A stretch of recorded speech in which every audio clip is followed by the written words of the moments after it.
चलिए बच्चे स्टार्ट करते हैं। सबको गुड मॉर्निंग। ओके, करेंगे स्टार्ट। हम लास्ट हमने सप्लाई के एमसीक्यूज खत्म करके कंज्यूमर थ्योरी स्टार्ट कर ली थी, राइट।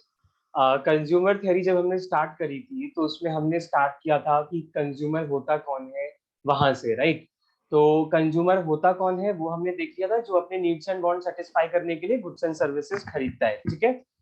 और मेनली जो हमें इस चैप्टर में पढ़ना है पूरे यूनिट में, आपका यही है कि जो उसका नीड्स एंड वांट्स को सेटिस्फाई करने का बिहेवियर है, मतलब गुड्स खरीदने का जो बिहेवियर है या कंजम्पशन का जो उसका पैटर्न है वो कैसा रहेगा, ठीक है। क्या हम उसको मेजर कर सकते हैं, या मान लीजिए आप हमें ये पता करना हो कि कंज्यूमर को मैक्सिमम सेटिस्फेक्शन कहाँ मिल रहा है। तो ये सारी चीजें देखना है हमें, ठीक है। उसी कॉन्सेप्ट को पढ़ते हुए फाइनल एम क्या रहेगा, how to maximize the satisfaction, ठीक है। ये कंज्यूमर का एम रहेगा। तो हमें पूरे यूनिट में यही पढ़ना है, इसी बिहेवियर को हमें पढ़ना है कंज्यूमर की, ठीक है। तो इसीलिए हमने दो अप्रोच समझे थे लास्ट क्लास में। कार्डिनल अप्रोच होते हैं और ऑर्डिनल अप्रोच होते हैं, ठीक है। कार्डिनल अप्रोच वो था जहां पे सेटिस्फेक्शन को मेजर किया जा सकता है with the help of numbers, ठीक है। लाइक आप असाइन करते हो कि ठीक है 30 यूटिल्स के सेटिस्फेक्शन मिला है, 10 यूटिल्स का, 20 यूटिल्स का। अब यहाँ जो मैं यूटिल्स बोल रहा हूँ, ये यूटिल्स मैंने आपको बताया था क्या होता है। यूटिल्स होते हैं सेटिस्फेक्शन को मेजर करने के लिए यूनिट, ठीक है। सेटिस्फेक्शन को यूटिलिटी भी बोलते हैं, है ना। ये मैंने आपको बता दिया था कि एक कमोडिटी में कितनी पावर है कि आपको सेटिस्फाई कर सके, उसे ही हम यूटिलिटी बोलते हैं। और यूटिलिटी को मेजर करते हैं with the help of utils. जैसे हाइट नापने के लिए इंचेस, मीटर, सेंटीमीटर का यूज किया जाता है, ठीक है। डिस्टेंस नापने के लिए किलोमीटर का यूज किया जाता है। तो वही सारे जितने भी यूनिट्स होते हैं आपका, ये जो सेटिस्फैक्शन है, कंजम्पशन सेटिस्फैक्शन, ठीक है, इसको मेजर करने के लिए यूटिल्स की हेल्प होती है। तो utils is a unit to measure the satisfaction, ठीक है, या यूटिलिटी कह लो, कुछ एक बात ही है, बात बराबर है। उसके बाद हमने समझा था कि यूटिलिटी होते कितने हैं, तो टोटल यूटिलिटी और मार्जिनल यूटिलिटी देख लिया था। टोटल यूटिलिटी मतलब टोटल नंबर ऑफ यूनिट्स खाने के बाद या कंज्यूम करने के बाद जितना सेटिस्फेक्शन मिला, दैट इज टोटल यूटिलिटी। और आपका मार्जिनल यूटिलिटी क्या था कि एक यूनिट पे जब हमने कंज्यूम किया फर्स्ट यूनिट को, उससे मिलने वाला सेटिस्फेक्शन, और सेकेंड यूनिट को कंज्यूम करने से जो हमें सेटिस्फेक्शन मिला, दोनों में चेंज कितना है, एडिशन कितना हुआ है, ठीक है। एडिशनल यूटिलिटी जो है वो मार्जिनल यूटिलिटी बताता है। तो मतलब आप फर्स्ट यूनिट का सेटिस्फेक्शन और सेकेंड यूनिट से मिलने वाला सेटिस्फेक्शन के बीच में कितना गैप है, कितना चेंज है, वो होता है आपका मार्जिनल यूटिलिटी, ठीक है। उसके बाद हमने शेड्यूल देख लिया था एक बार, राइट। यहीं पे मैंने आपको, यही था लास्ट क्लास में हमने यहीं पे छोड़ा था, ओके। ये था आपका बेसिकली टोटल यूटिलिटी और मार्जिनल यूटिलिटी निकालने का फॉर्मूला, और ये हमने यहाँ पे शेड्यूल देखा था, राइट। एक बार इस पे फोकस करेंगे और अब इसके आगे बढ़ेंगे।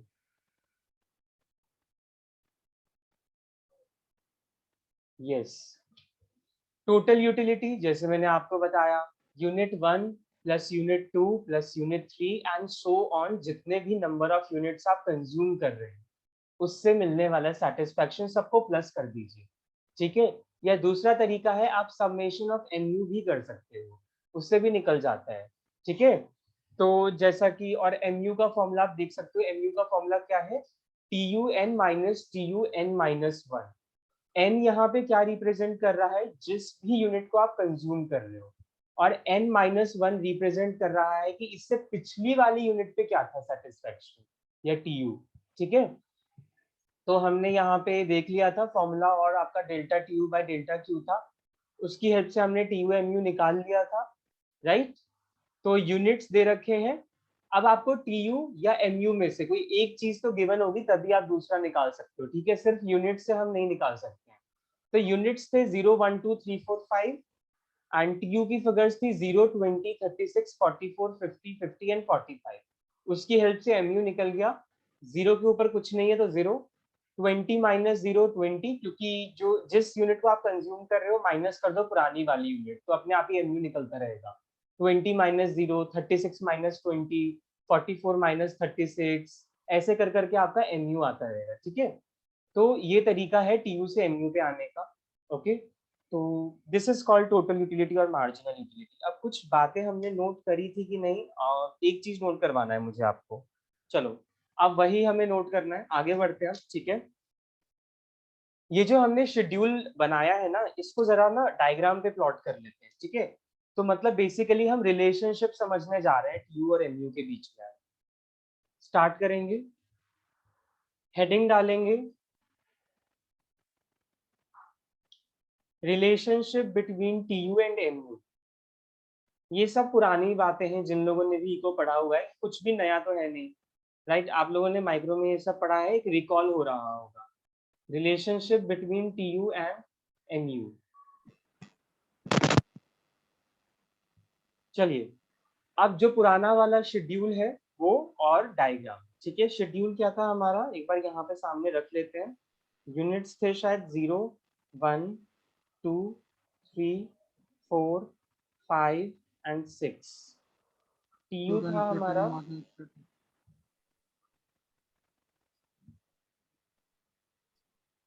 0।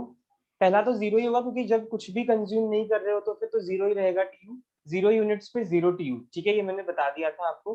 फिर हमने फर्स्ट स्टार्ट किया था 20, 36, 44, 50, 50 एंड 45। राइट, ये थे फिगर्स। एमयू निकल सकता है 0 के ऊपर कुछ नहीं, 0। 20 minus 0 is 20. 36 minus 20 is 16. 44 minus 36 is 8. 50 minus 44 is 6. 50 minus 50 is 0 and this is minus 5. Right? MU की फिगर्स ये रही। अब हम डायग्राम पे प्लॉट करते हैं इसको, चलो, और देखेंगे क्या रिलेशनशिप होता है।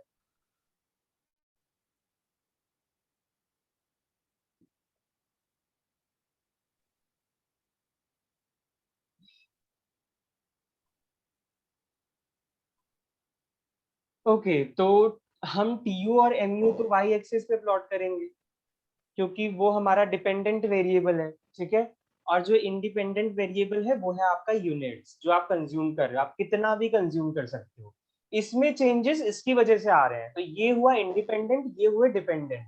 इसलिए डिपेंडेंट वेरिएबल वाई एक्सिस पे और इंडिपेंडेंट वेरिएबल। अंदर लगा दिया।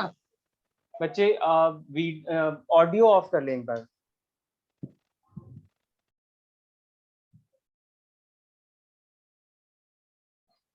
यस, माइक ऑफ रखेंगे। ओके, चलिए स्टार्ट करते हैं।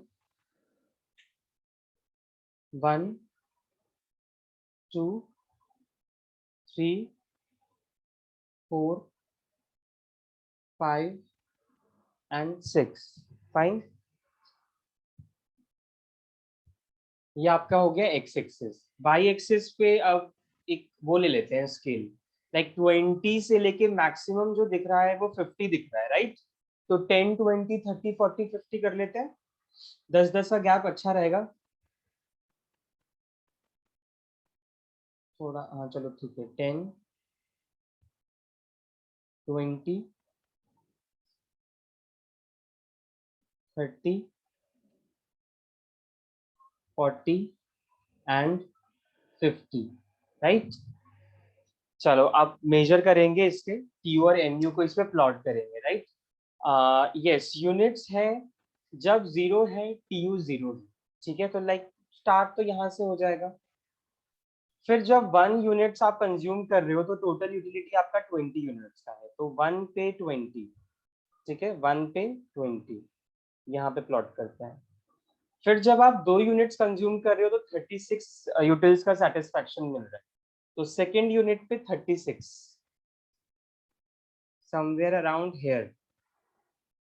ओके, देन 3 यूनिट्स पे 44, 3 यूनिट्स पे 44। फाइन, फिर हमारा है फोर्थ यूनिट पे 50, फोर्थ पे 50 हेयर। फिफ्थ पे भी 50 है, तो हम यहाँ पे होंगे। और 6th पे जो है हमारा वो 45 हो चुका है, लाइक दिस। ठीक है, अब आप इसको मैच कर दो एक बार, यहाँ से आप इसको कर्व को मैच करो, टीयू कुछ ऐसा होगा।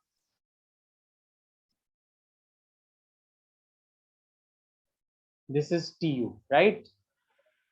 अब सिमिलरली एमयू का फिगर ड्रॉ करेंगे। एमयू में आपका 0 पे कुछ भी नहीं है, फर्स्ट पे 20, तो स्टार्ट यहाँ से होगा, फर्स्ट पे 20। ठीक है, उसके बाद थर्ड यूनिट्स पे क्या है, सेकेंड यूनिट पे 16 है, तो 16 हम यहाँ पे डाल देते हैं इसको।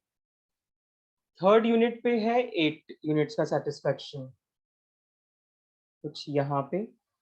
फिर फोर्थ पे है 6 यूनिट्स का।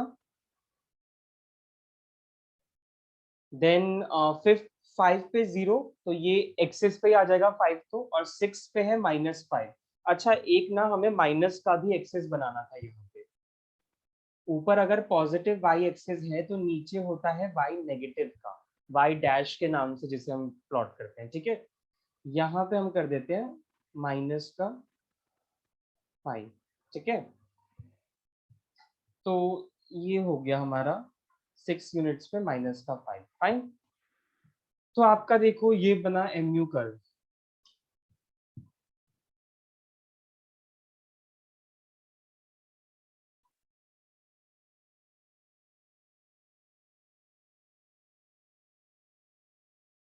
ये रहा आपका एमयू। ठीक है, क्लियरली है एकदम, ये तो क्लियर विजिबल है डायग्राम। ठीक है, अब हम इस पे अपना रिलेशनशिप देखेंगे कि ऐसा कर्व ये बना क्यों। ठीक है, तो हमें वही ऑब्जर्व करना है, इसमें लिखेंगे ऑब्जर्वेशंस।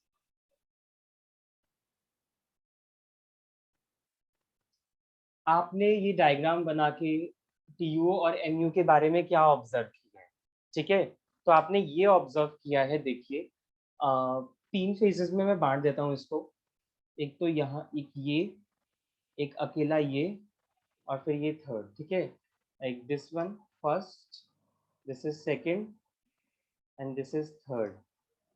ठीक है, यहाँ पे भी अगर हम फेजेस की बात करें तो ये जो फर्स्ट फेज है ये शायद हमारा यहाँ तक जा रहा है, मैक्सिमम जो है ना ये 50 तक है। यस, और उस पे 6 यूनिट्स का है। फोर्थ यूनिट तक हमारा एक फेज है इन दोनों का। यस, ये और ये, फिर ये एक फेज दूसरा हो गया ये तो, और ये फिर तीसरा। This is first, this is second, and this is third.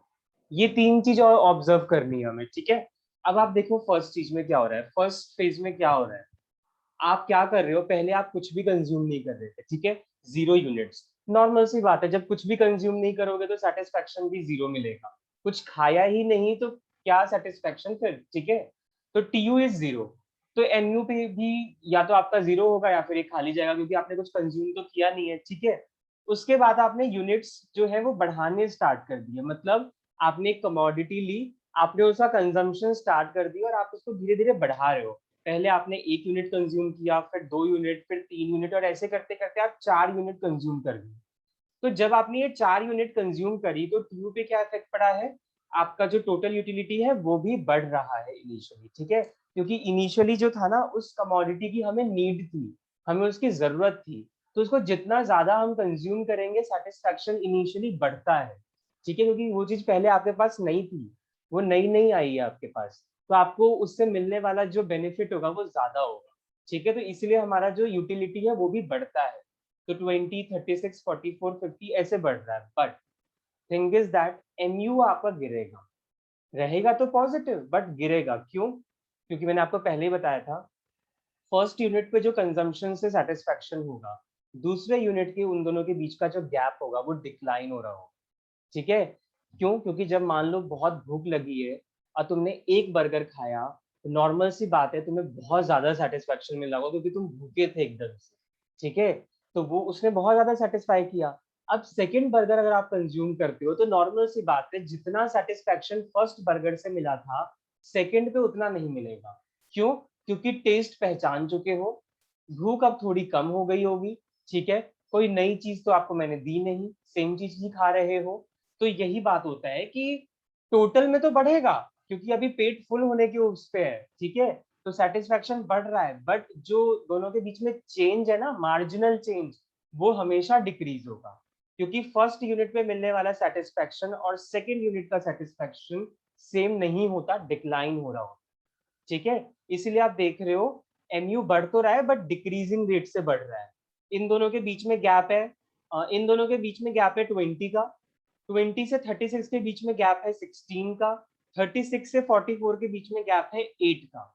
ठीक है, तो ये फेज हमारा जो चला है ना, फॉलिंग ऑफ एमयू, ये आपका फोर्थ यूनिट तक चला है, कि मैक्स टू मैक्स आपने टोटल सेटिस्फैक्शन लिया है फोर्थ यूनिट तक, और मार्जिनली आप 6 यूनिट्स तक सेटिस्फाई कर पाए अपने आप को, मतलब 6 यूनिट्स तक आप इंक्रीमेंट कर पाए। ठीक है, बस इतनी सी बात। उसके बाद सेकंड फेज, जब फिफ्थ यूनिट आपने कंज्यूम करी तो आपने बोला मुझे कोई नया सेटिस्फैक्शन नहीं मिला है, जितना मैंने पहले खाया, ये पांचवा बर्गर भी जो मैं खा रहा हूँ ना, उससे मुझे सेम सेटिस्फैक्शन है। ठीक है, नॉर्मल सी बात है ना, क्योंकि पेट हो चुका है अब फुल। ठीक है, तो अगर मैं आपको एक बर्गर और एडिशनल देता हूँ तो कोई नई बात तो है नहीं, आपने बोला कि मतलब एक तो खाने का मन नहीं, ठीक है, ऊपर से सब कुछ सिमिलर ही है। ठीक है, तो आप यही बोलोगे कि ये जो यूनिट से सेटिस्फैक्शन है वो पुराने जितना ही है। नॉर्मल टेंडेंसी होती है ना कि मतलब अच्छा ये जो हमने खाया सेम सेटिस्फैक्शन भी मिला है, दोनों का टेस्ट सिमिलर था। ठीक है, तो वही बात है कि फोर्थ यूनिट और फिफ्थ यूनिट पे आप इनडिफरेंट है, आपको कुछ नया एडिशन नहीं हुआ है सेटिस्फैक्शन में। तो भाई जब तुम पुराने पे भी उतने ही थी और फिफ्थ पे भी उतने ही हो, तो मार्जिनली तो ना कुछ इंक्रीमेंट हुआ ना तो डिक्रीमेंट हुआ, आपका जीरो रह गया सेटिस्फैक्शन। ठीक है, मार्जिनली कुछ इंक्रीमेंट नहीं हुआ, कुछ डिक्रीमेंट नहीं हुआ। ठीक है, सिक्स्थ यूनिट की बात करें तो ये फॉल क्यों हुआ बेटा, बिकॉज एक हद तक कंज्यूम कर पाओगे ना। ओके, जब तुम्हारा पेट फुल हो गया है उसके बाद अगर मैं तुम्हें कुछ और ऑफर कर रहा हूँ खाने के लिए, तो नॉर्मल सी बात है वो चीज तुम्हें सेटिस्फैक्शन अब नहीं देगी, अब तुम्हारा सेटिस्फैक्शन गिरेगा, क्योंकि जितना कंज्यूम कर सकते थे कर चुके हैं। ठीक है, तो इसीलिए 50 से 45 यूनिट्स पे आ गए। मार्जिनल पे क्या सर होगा? यस। सर जैसे कि हमने जीरो पर हमारा सेटिस्फेक्शन हमारा फुल हो चुका था, हम्म। सो जैसे कि हम निगेटिव पर आए नीचे, तो सर हाँ वो तो हमारा फिर डिसयूटिल हो जाएगा ना। हाँ, मैं वही कहने ही वाला था, तुमने बीच में पूछ दिया, मैं यही बोलने वाला था कि ये यूटिलिटी नहीं, ये डिसयूटिलिटी कहलाता है। Disutility in the form of कि एक्स्ट्रा खाने से क्या होगा तुम खुद जानते हो, ठीक है, क्या प्रॉब्लम्स हो सकती है। तो दिस इज कॉल्ड डिसयूटिलिटी, जब आप प्लेजर के स्टेट में नहीं हो, आप पेन के स्टेट में आ जाओ, दिस इज कॉल्ड डिसयूटिलिटी। यहां तक आपको प्लेजर मिल रहा था, प्लेजर मतलब यूटिलिटी, राइट, तो यहां तक आपको प्लेजर मिल रहा था, आप खुश थे, यहाँ पे आके अब आपको पेन मिल रहा है, बिकॉज ओवर ईटिंग करने के बाद जो प्रॉब्लम है वी ऑल नो दैट, तो वही है कि this is disutility and this is utility and this is disutility. Fine, तो वही ये बात है, हम इसको नोट करेंगे जब हम इसको ऑब्जर्वेशंस में लिखने जा रहे हैं। अब तो वही बात है, एक बार नोट करें आप जो मैंने आपको बताया। हमने फर्स्ट चीज क्या नोट करी कि when TU increases, when total utility increases, marginal utility falls but remain positive। जब टीयू बढ़ता है तो मार्जिनल यूटिलिटी फॉल होता है पर रहता पॉजिटिव है, गिरेगा पर पॉजिटिव रेट से गिरेगा, ठीक है, नेगेटिव नहीं जाएगा। फर्स्ट बात तो ये थी। सेकंड बात हमने क्या करी, that when TU reaches at maximum point, when TU reaches at maximum point, इसी को हम बोलते हैं और रिमेन कांस्टेंट। या तो टीयू मैक्सिमम पॉइंट पे पहुंच गया या फिर वो कांस्टेंट हुआ, तो एमयू पे क्या इफेक्ट पड़ा, एमयू जीरो हो गया, MU becomes zero, MU becomes zero. ठीक है, जीरो हो गया मार्जिनल यूटिलिटी।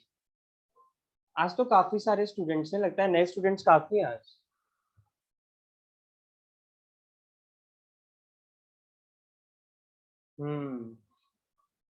चलो कोई नहीं, ध्यान दे। ओके, यस, एमयू आपका जीरो हो गया। थर्ड फेज में हमने क्या देखा कि जब आपका TU, when TU decreases, when TU starts decreasing, जब टीयू गिरना स्टार्ट हुआ तो एमयू नेगेटिव हो गया। क्यों? क्योंकि वो यूटिलिटी नहीं, वो डिसयूटिलिटी है। ठीक है, सेटिस्फैक्शन मिला ही नहीं, गिर रहा है, तो मार्जिनली तो फिर नेगेटिव में पहुंच गए तुम। इससे बेटर तो तुम पहले वाले स्टेट पे थे। mu becomes negative, mu becomes negative। ठीक है, तो ये जो रिलेशनशिप है ना ऑब्जर्वेशंस, ये बहुत ज्यादा पूछता है एमसीक्यूज में। ठीक है, कि what will be the option when TU increases, what will be the effect on mu when TU increases. ठीक है, और what will be the effect on mu when tu remains constant or when tu reaches at maximum point? या mu से भी पूछ सकता है कि what will be the effect on tu when mu becomes 0? तो दैट मीन्स अगर mu 0 है तो tu हमारा कांस्टेंट रहा होगा या मैक्सिमम रहा होगा। ठीक है, दोनों ऑप्शन में से कोई एक ऑप्शन होता है, तो अगर मैक्सिमम होगा तो वो भी टिक कर देना, और अगर कांस्टेंट लिखा हो तो वो टिक कर देना। ठीक है, तो इस तरीके से एमसीक्यूज पूछे जाते हैं। ये तो था मेन पॉइंट जो हमने इसमें और इसमें नोट करा, रिलेशनशिप में और डायग्राम में। ठीक है, जरा एक दो बातें और। ठीक है, इसके बारे में भी बात कर लेते हैं, इस पॉइंट के बारे में जो मैंने अभी आपको लिखवाया था ना, जीरो से स्टार्ट हुआ था। तो इसमें आप लिखना at zero level of consumption, जब हम कुछ भी कंजम्पशन नहीं कर रहे हैं, at zero level of consumption TU and MU will be zero. भाई तुमने कुछ कंज्यूम ही नहीं किया तो तुम्हें सेटिस्फैक्शन क्या मिलेगा? जीरो मिलेगा। ठीक है, ये बात हो गई। ठीक है, एंड फिफ्थ पॉइंट आप लोग ये नोट कर लेना, जो हमने इसके बारे में बात करी, फेस तो देख लिया बट इसको भी तो कॉन्सेप्ट के नाम से जानते हैं। इसमें आप लिखना negative MU means, negative MU means disutility, negative MU means disutility. ठीक है, एमयू का नेगेटिव होना मतलब होता है डिसयूटिलिटी। डिसयूटिलिटी मतलब this is not a feeling of pleasure, this is a feeling of pain. Okay, तो ये थे ऑब्जर्वेशंस हमारे। एक बात और है, ये जो फेज है ना बेटा, ये जहाँ पे आप कांस्टेंट थे, पहले भी 50 पे, अब भी 50 पे, तो इस पॉइंट को हम बोलते हैं पॉइंट ऑफ सैचुरिटी। पॉइंट ऑफ सैचुरिटी मतलब पॉइंट ऑफ सैचुरेशन। सैचुरेशन का मतलब है मैं जो मैक्सिमम कंजम्पशन कर सकता था या मैक्सिमम सेटिस्फेक्शन मुझे मिल सकता था, वो बस यहाँ तक था। ना एक लिमिट थी कि हम इतना खा सकते थे, इतना सेटिस्फाइड कर सकते थे अपने आप को। तो वो है पॉइंट ऑफ सैचुरेशन के बाद अगर आप बढ़ोगे तो आपको डिसयूटिलिटी ही होगा। ठीक है, तो इस पॉइंट को हम बोलते हैं पॉइंट ऑफ सैचुरिटी। ये जरा नोट कर लेना एक बार। ठीक है, क्या पता ये भी एमसीक्यू में पूछ ले। पॉइंट ऑफ सैचुरिटी मींस उसी वे में कि point of satiety means TU remains constant और when satisfaction is at maximum. Okay, ये मतलब हुआ इसका। तो यही कुछ छोटी बातें थी जो हमने टीयू और एमयू के बीच में ऑब्जर्व करी, बट इंपॉर्टेंट हो जाता है। उसके बाद हम बढ़ते हैं सीधा सबसे ज्यादा important, very very important law, law of diminishing marginal utility. ठीक है, लॉ ऑफ डिमिनिश, वैसे कुछ है नहीं लॉ ऑफ डीएमयू, जो अभी हमने टीयू एमयू पढ़ा है ना, वही है वो। ठीक है, वही चीज समझाने वाले हैं उसमें। तो बेसिक बातें नोट करके उसी चीज को थोड़ा सा 5-10 मिनट रिपीट करके और आगे बढ़ते हैं फिर। ठीक है, चलो स्टार्ट करते हैं। हेडिंग डालेंगे law of diminishing marginal utility. Very important question from exam perspective, law of diminishing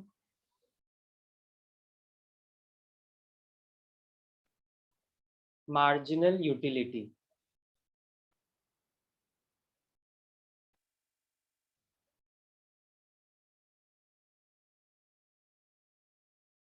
law of diminishing marginal utility. ठीक है, चलो स्टार्ट करते हैं अब इस पॉइंट को।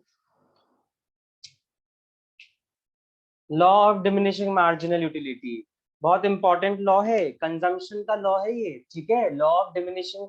वही बात है, मैंने आपको बताया ना, मार्जिनल यूटिलिटी गिरती रहती है, हमने पीछे यही देखा था, मार्जिनल यूटिलिटी कॉन्टिन्यूसली फॉल कर रही थी, तभी जो उसका डायग्राम था वो डाउनवर्ड था एकदम, पहले घट रही है बट पॉजिटिव है तो पॉजिटिव एक्सिस पे गिर रहा था, फिर जीरो हो गया था, फिर गिरते गिरते वो नेगेटिव तक पहुंच गया था। तो वो कॉन्टिन्यूसली ना डिक्लाइन करता रहता है, बट रीजन क्या है उसके पीछे, लॉ क्या है उससे गिरने का, ठीक है, तो वो हमें इसमें नोट करना है। बट बिफोर दैट कुछ बेसिक बातें about the law of diminishing marginal utility वो आपको पता होना चाहिए, ठीक है, क्या पता मेन लॉ ना पूछ के आपसे यही बेसिक बात पूछ ले। दैट फर्स्ट थिंग तो इसमें यही है कि आपका ये जो है ना लॉ ऑफ डीएमयू, इसको हम शॉर्ट में बोलते हैं लॉ ऑफ डीएमयू, ठीक है, law of DMU is given by,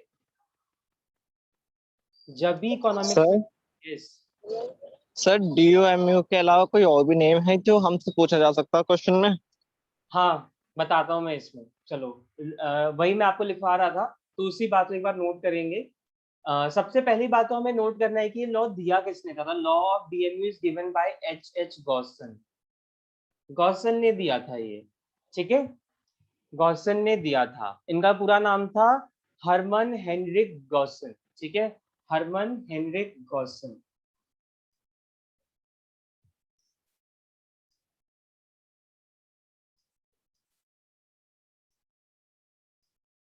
Harman Heinrich Gaussian.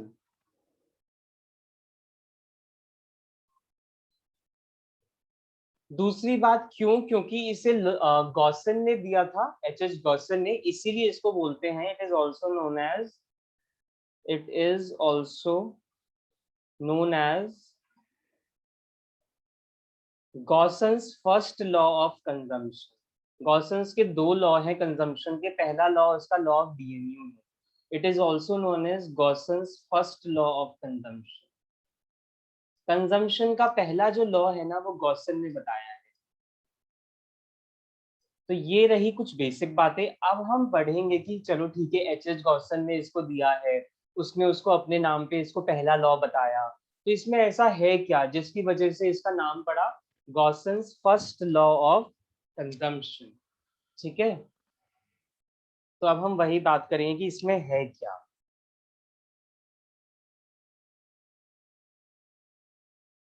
इसमें आप लोग लिखना, law of DMU states that, law of DMU states that, मतलब बता देता हूँ, लिखने टाइम में लिख लेंगे, ठीक है, मतलब यही है, law of diminishing marginal utility बस इतनी सी बात बोलता है कि जब हम कंजम्पशन स्टार्ट कर रहे होते हैं, एकदम इनिशियल फेज पे हैं, जब हमने कुछ कंज्यूम नहीं किया था, and we start consuming goods and services, तो उससे मिलने वाला सेटिस्फैक्शन क्या होता है, इनिशियली जो होता है थोड़ा सा बढ़ता है, ठीक है, जिसकी वजह से जो मार्जिनल यूटिलिटी है गिरती है। क्यों? क्योंकि एडिशनल जो है ना उसमें सेटिस्फैक्शन वो हमेशा गिरेगा, ठीक है, जैसे जैसे आप कमोडिटी को कंज्यूम करना स्टार्ट करते हो उससे मिलने वाला सेटिस्फैक्शन गिरता रहता है फर्दर यूनिट्स पे, ठीक है, और फिर क्या होता है, पहले तो गिरेगा, फिर जीरो हो जाता है, और फिर ऐसा पॉइंट आता है कि ओवर कंजम्पशन करने से हम नेगेटिव फेज में चले जाते हैं, ठीक है, तो इतनी सी बात बोलता है law of DMU. Law of DMU states that as we start consuming goods and services, as we start consuming goods and services, the satisfaction obtained from, the satisfaction obtained from that consumption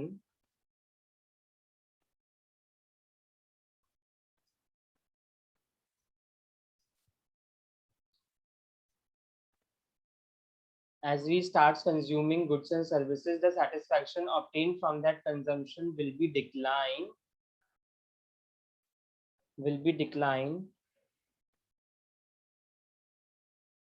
from the successive units.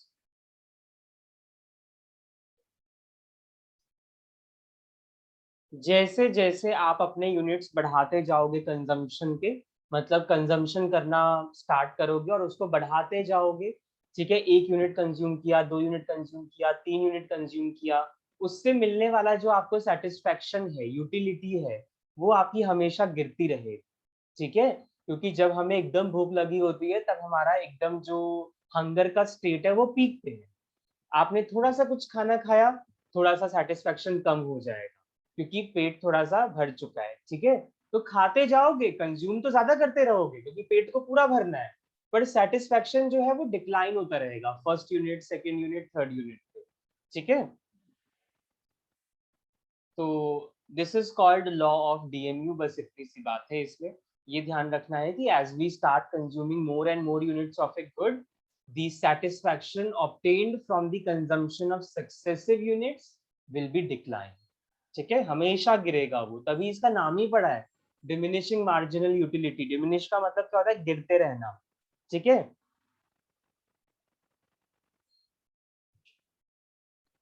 तो इसमें बड़ा एक famous सा example नहीं था आपका, जैसे मान लो आपके पापा हैं, ठीक है, वो ऑफिस से घर आते हैं, तो नॉर्मल आप एक ग्लास ऑफ वाटर ऑफर करते हो उनको, ठीक है, प्यास लगी होगी, अब आए हैं बाहर से तो, ठीक है, तो आपने फर्स्ट ग्लास ऑफ वाटर दिया उन्हें, उन्होंने वो ड्रिंक किया, तो अब नॉर्मल सी बात है, जो उनका प्यास था थोड़ा सा बुझ गया होगा वो एक ग्लास पानी पीने से, जो थर्स्टीनेस था वो सेटिस्फाई हुआ कुछ पॉइंट तक, ठीक है, चलो थोड़ी-सी प्यास अभी और लगी है, ठीक है? तो आपने 1 ग्लास और दिया, तो वो भी सैटिस्फैक्शन फिर हो गया कि ठीक है, ऑलमोस्ट आई हैव डन। ज़्यादा से ज़्यादा चलो 1 ग्लास और वो पी सकते हैं क्योंकि लगता है कि चलो अभी पूरा तरीके से थर्स्टीनेस नहीं गई है, प्यास थोड़ी-सी अभी लगी हुई है। तो आपने उन्हें 1 ग्लास वाटर और ऑफ़र किया, ठीक है? बट क्वेश्चन यहाँ पे क्या है कि जो फर्स्ट ग्लास ऑफ वाटर था, उसका सैटिस्फैक्शन सबसे हाई था, क्योंकि तब वो एकदम प्यासे थे। ठीक है, तब उनको पानी की सबसे ज़्यादा ज़रूरत थी। तो जैसे ही 1 ग्लास पानी गया, पेट फुल थोड़ा-सा, थर्स्टीनेस एकदम गायब, ठीक है, थोड़ी-सी तो ऑलमोस्ट डन है, ठीक है। अब स्कोप है 2-3 ग्लास पानी पीने का तो और पी लिया, बट सैटिस्फैक्शन कम होगा as compare to first unit. और थर्ड ग्लास ऑफ वाटर का सैटिस्फैक्शन कंपैरेटिवली कम होगा सेकंड ग्लास ऑफ वाटर से, ठीक है। अब अगर एक्स्ट्रा तुम दोगे तो मान लो मतलब 3 ग्लास वाटर पी लिया, ठीक है। अब वहाँ उसके बाद अब स्कोप नहीं, अब ज़बरदस्ती पी रही हो तो नॉर्मल सी बात है, फिर तो डिसयूटिलिटी, ठीक है? प्लेज़र खत्म और पेन वाली स्टेट पे आ गए कि ज़्यादा पानी पियोगे, वॉमिट होने के चांसेस हैं, तो फिर प्लेज़र की जगह आप पेन में कन्वर्ट हो जाओगे। तो वहाँ पे सैटिस्फैक्शन नेगेटिव में कन्वर्ट हो जाता है, ठीक है? Which is disutility. तो बेसिक सी बात है, नॉर्मल लाइफ़ में हम अप्लाई करते हैं, बट ईको में वैसा कॉन्सेप्चुअल चीज़ें भी दे रखी हैं, ठीक है?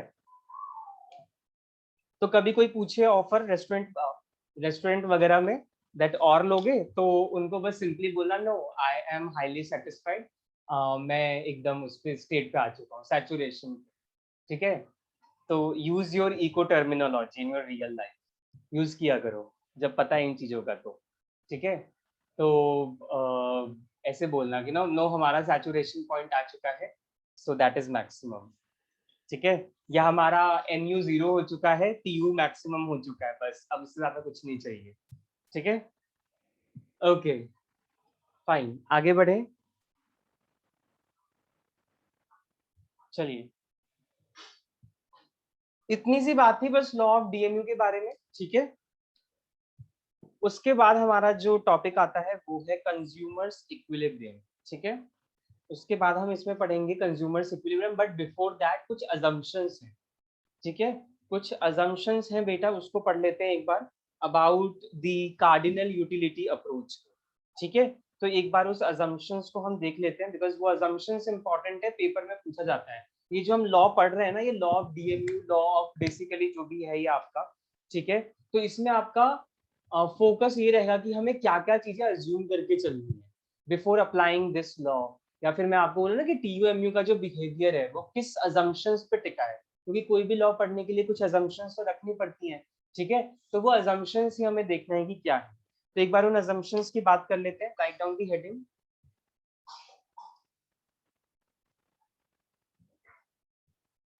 यस, एक बार हेडिंग डाल लेंगे बेटा।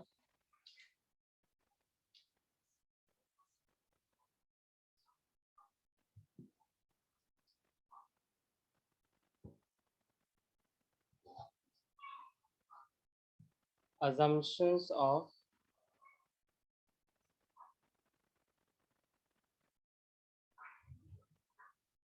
assumptions of DMU भी बोल सकते हो और assumptions of cardinal approach भी बोल सकते हो, cardinal utility, ठीक है। क्या क्या assumptions हैं cardinal utility के वो देखना है, इंपॉर्टेंट होता है, ये जरा ध्यान में रखने वाली बात है, ठीक है। चलो, सबसे पहला assumption जो है वो है आपका, क्योंकि हम कार्डिनल यूटिलिटी अप्रोच पढ़ रहे हैं, तो सबसे पहला तो assumption ही यही है that utility is measured in cardinal terms. Utility is measured in cardinal terms. Cardinal terms में मेजर करने का मतलब क्या है, आप नंबर के टर्म्स में मेजर कर सकते हो। कार्डिनल का मतलब होता है न्यूमेरिकल, न्यूमेरिकल टर्म्स, ठीक है। फर्स्ट ये है। सेकंड हम इसमें डालेंगे monetary measurement of utility. Monetary measurement of utility, आपका जो सेटिस्फैक्शन है वो मनी की टर्म्स में मेजर किया जा सकता है, राइट। तभी हमने पढ़ा था ना वो concept marginal utility of money का, ये उसी की बात कर रहा है। मार्जिनल यूटिलिटी ऑफ मनी में क्या था, 1 util is equals to 1 rupees, ठीक है। मार्जिनल यूटिलिटी ऑफ मनी, आप अपने सेटिस्फैक्शन को नंबर्स की टर्म्स में या पैसों की टर्म्स में आप मेजर कर सकते हो। तो इसमें आपको लिख लेना 1 utils is equals to 1 rupee, okay. 1 utils का सेटिस्फैक्शन जो होगा 1 रुपी के बराबर होगा, क्योंकि हम जो भी प्राइस पे करते हैं एक एक रुपए के हिसाब से हम सेटिस्फैक्शन मेजर करते हैं, ठीक है। तो this is called monetary measurement of utility. उसके बाद थर्ड यूनिट लिखना बेटा, consumption of reasonable quantity. Consumption of reasonable quantity, इसका मतलब पता है क्या है, जो भी आप कंजम्पशन कर रहे हो, गुड्स कमोडिटी आप कंज्यूम कर रहे हो, उसका एक रीजनेबल क्वांटिटी तो लोगे ना, ठीक है। जैसे मैंने प्यास की ही बात करी थी, थर्स्टीनेस की, तो उसको बुझाने के लिए पानी पीना पड़ेगा, ठीक है। तो यार पानी पीने के लिए ऐसे थोड़ी ना तुम नापोगे कि फिर 1 चम्मच पानी से क्या सेटिस्फैक्शन मिल रहा है, 2 चम्मच पानी पिया तो क्या सेटिस्फैक्शन है, 3 चम्मच पिया तो क्या मतलब लाइक 1 स्पून से आप अपना थर्स्टीनेस को मेजर करोगे कि 1 स्पून के पानी पीने से कितना कितना सेटिस्फैक्शन मिल रहा है, ऐसा नहीं होता। That is not reasonable quantity, ठीक है। रीजनेबल क्वांटिटी कब होगी कि 1 glass of water, 2 glass of water, ये चलेगा, ठीक है। तो वही है कि बाइट्स में आप कंजम्पशन नहीं कर सकते। जैसे आप, मैंने आपको एक बर्गर रख दिया आपके सामने, ठीक है। तो एक बाइट आपने खाया, फिर आप बोल रहे हो दूसरा बाइट से ये सेटिस्फैक्शन, तीसरा बाइट खाया तो हाँ इतना सेटिस्फैक्शन हुआ, नहीं। अरे भाई, रीजनेबल क्वांटिटी क्या है कि कम से कम एक बर्गर तो पूरा उठाओ, एक के बाद 2 तो उठाओ, दूसरा भी ले लो। तो ये होता है एक रीजनेबल क्वांटिटी, ठीक है। फोर्थ फोर्थ हमारा है कॉन्टिन्यूअस कंजम्पशन। अगर आप ये देखना चाहते हो कि एक कमोडिटी को कंज्यूम करने से आपका सेटिस्फैक्शन बिहेवियर कैसा है, जो कि डीएमयू होता है, राइट। तो वो डीएमयू कैसे अप्लाई होगा, उसका फोर्थ असम्पशन है कॉन्टिन्यूअस कंजम्पशन। ऐसा नहीं कि आपने 1 घंटे पे अभी खाया है और अभी आप 4-5 घंटे फिर बैठ गए और 5-6 घंटे बाद फिर खा रहे हो आप।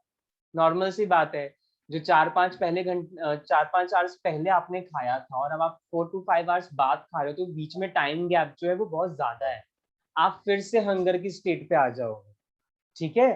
तो जो आपको उस आपने मॉर्निंग में खाया होगा उसका सेटिस्फैक्शन और जो आप आफ्टरनून में लंच कर रहे हो, दोनों का हाई ही होगा अपने अपने टाइम पीरियड पे, ठीक है। तो आपको कॉन्टिन्यूस कंज्यूम करना है। आपको ये देखना है कि आपने अभी खाया एक बर्गर, आपने जस्ट नेक्स्ट आपने दूसरा बर्गर खाया, आपने 2 बर्गर कंज्यूम करने के बाद आपने जस्ट उसी टाइम 3 बर्गर खाए, तो आपका क्या होता है सेटिस्फैक्शन का बिहेवियर, तब डिक्लाइन होता है। ये नहीं कि टाइम गैप आपने ले लिया, टाइम गैप ले लिया तो नॉर्मल सी बात है, भूख मिट गई होगी, अब तो वापस से भूख की स्टेट पे आ चुके होंगे आप लोग, हंगर फिर से हो रहा होगा, ठीक है, खाने की क्रेविंग फिर से हो रही होगी।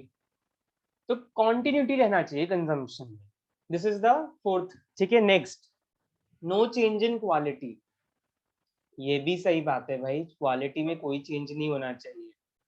क्वालिटी में चेंज हो गया तो सेटिस्फैक्शन बदल जाएगा। फिर मैं ये बोल सकता हूँ कि मतलब जो मैंने फर्स्ट बर्गर खाया उसका सेटिस्फैक्शन कम था और सेकेंड यूनिट का बर्गर जो है उसका सेटिस्फैक्शन ज्यादा है। तो ऐसा नॉर्मली होता तो नहीं है, क्योंकि आपने एक बर्गर खाया, दूसरा बर्गर से तो सेटिस्फैक्शन कम होना चाहिए, क्योंकि पेट कुछ हद तक भर गया होगा आपका। बट ये कैसे हो गया? आप ऐसे कैसे बोल रहे हो कि फर्स्ट यूनिट के ज्यादा सेटिस्फैक्शन सेकेंड यूनिट पे है? ये इसलिए ऐसा हो सकता है कि अगर आप क्वालिटी बदल दो तो।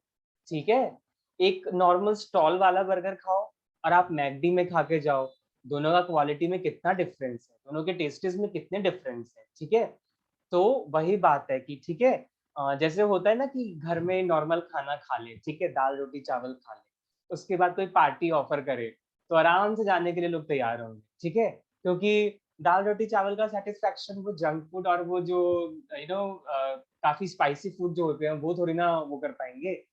तो क्वालिटी आप बदल रहे हो खाने की, ठीक है, आप कंजम्पशन की क्वालिटी बदल रहे हो। तो क्वालिटी बदलोगे तो नॉर्मल सी बात है, तब मैं ये बोल सकता हूँ कि हाँ, पहले सेटिस्फैक्शन कम था अब ज्यादा है। ठीक है, तो क्वालिटी में चेंज नहीं आना चाहिए, तभी हम एक्यूरेटली मेजर कर पाएंगे। तो नो चेंज इन क्वालिटी। ठीक है, उसके बाद सबसे इंपॉर्टेंट है ये वाला अजम्पशन, रैशनल कंज्यूमर। कंज्यूमर हम ही लोग हैं जो अपना बिहेवियर पढ़ रहे हैं यहाँ पे। ठीक है, हम अपने आप को रैशनल मान के चलेंगे। रैशनल कंज्यूमर, ये रैशनल कंज्यूमर क्या होता है? तो रैशनल कंज्यूमर, इसका लिख लेना बेटा मीनिंग। ठीक है, रैशनल कंज्यूमर कौन होता है, ये इंपॉर्टेंट है, क्योंकि जब भी आप अपने आप को कंज्यूमर पॉइंट ऑफ व्यू से सोचते हो ना, तो आप अपने आप को सिर्फ कंज्यूमर का टैग नहीं देते हो, आप अपने आप को रैशनल कंज्यूमर का टैग देते हो। अब ये रैशनल कंज्यूमर कौन होता है? ये rational consumer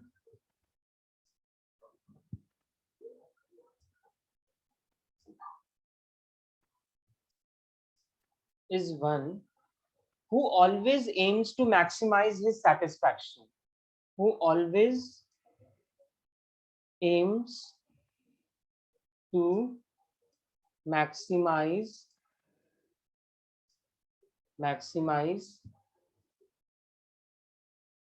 their satisfaction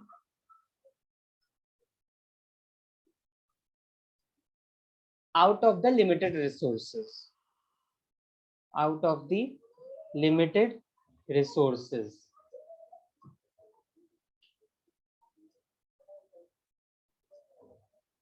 out of the limited resources. ठीक है, तो रैशनल कंज्यूमर जो है ना बेटा, वो हमेशा वो होता है जो अपने फायदे के लिए सोचता है।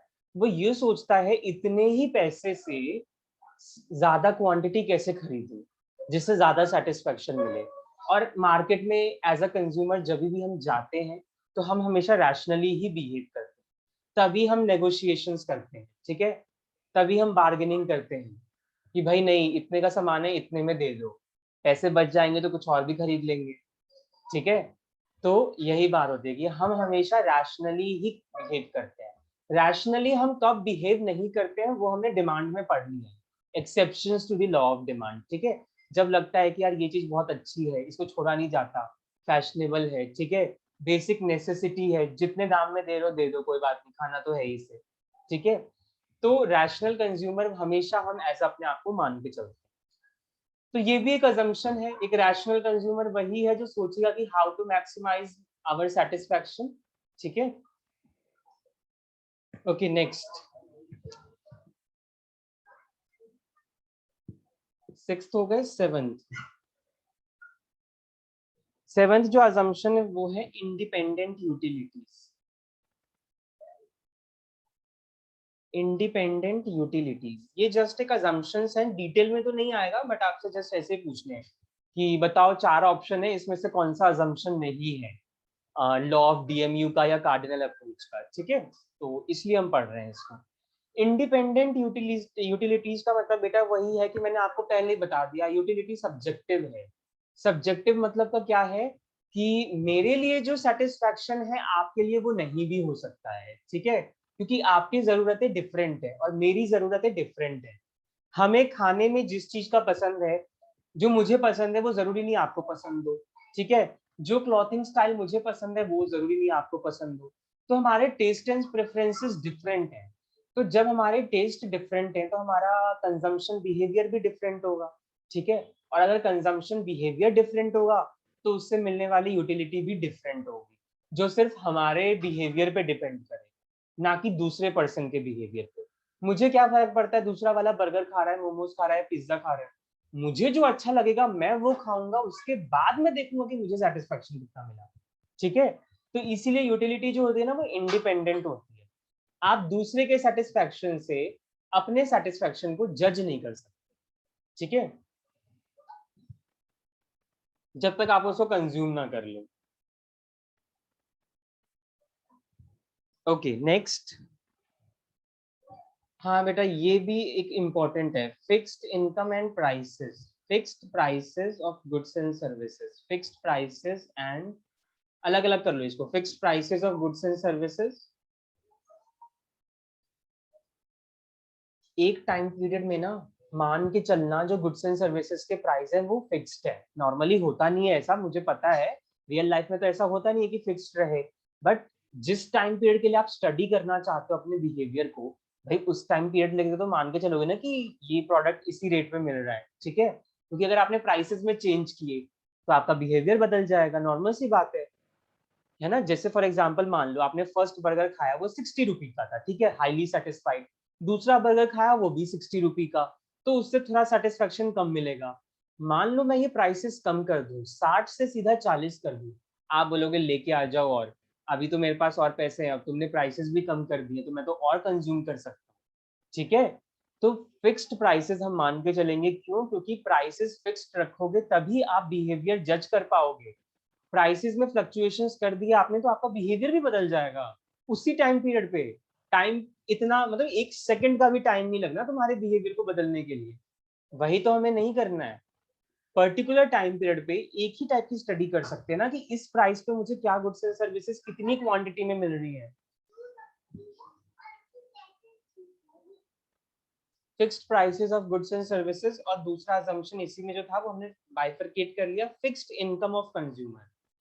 अपनी इनकम भी मान के चलो, अपना बजट भी मान के चलो कि फिक्स्ड है, फिक्स्ड इनकम ऑफ कंज्यूमर, क्योंकि अगर तुमने इनकम में भी चेंज किए, तो पहले तुम एक बर्गर खा रहे थे, एक बर्गर खाने की हैसियत ही तुम्हारी मैकडी में, तुम इनकम में ज्यादा कर दो तो तुम 2-3 बर्गर ले सकते हो अब, ठीक है, तो वहां पे फिर बदल जाएगा कंजम्पशन पैटर्न, ठीक है। तो इसीलिए हम मानते हैं कि इनकम भी फिक्स्ड मान के चलो, ठीक है। And the last one is perfect knowledge, perfect knowledge. एक कंज्यूमर जब भी मार्केट में जाएगा, भाई क्योंकि ये वाला जो है ना ये रैशनल कंज्यूमर से लिंक्ड है, अगर आप मार्केट में जाते हो कंजम्पशन करने, ठीक है, मार्केटिंग करने या कंज्यूम करने, गुड्स एंड सर्विसेज खरीदने, तो इतना तो मैंने आपको बता ही दिया कि आप रैशनली बिहेव करते हो।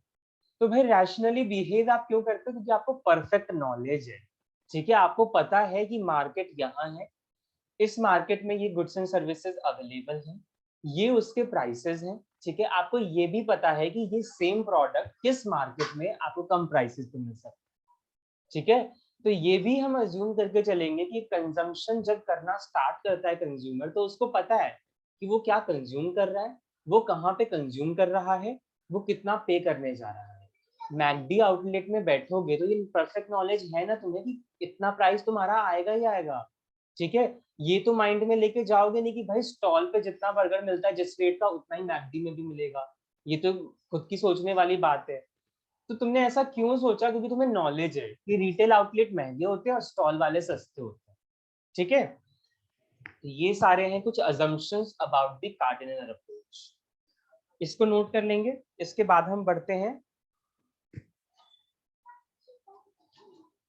कंज्यूमर्स इक्विलिब्रियम पे, फाइनली आते हैं कंज्यूमर इक्विलिब्रियम खत्म करते हैं। एक मिनट यहाँ पे, चलो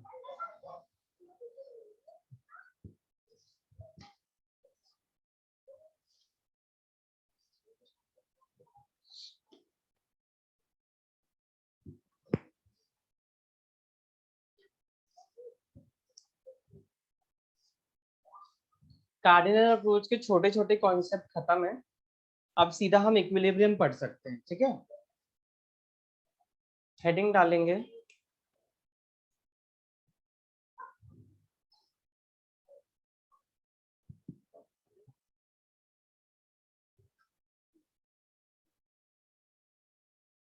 consumers equilibrium